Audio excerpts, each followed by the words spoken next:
Before we start, make sure you hit subscribe so you don't miss any quick and easy Google Sheets tips like this.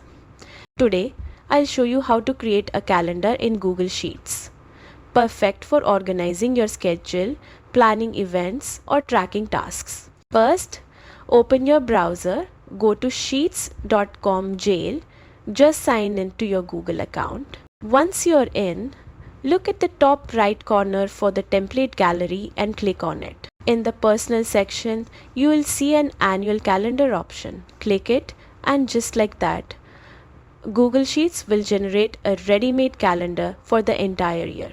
From here, you can start adding your events, deadlines, or reminders directly into the calendar cells. If you want to customize the look, go to the Format menu, choose Theme, and explore the available styles. Pick one that matches your personal taste or project vibe. And that's it. You now have a fully functional and personalized Google Sheets calendar ready to keep you organized all year long. If you found this helpful, give it a thumbs up, share it with friends, and subscribe for more quick tech guides.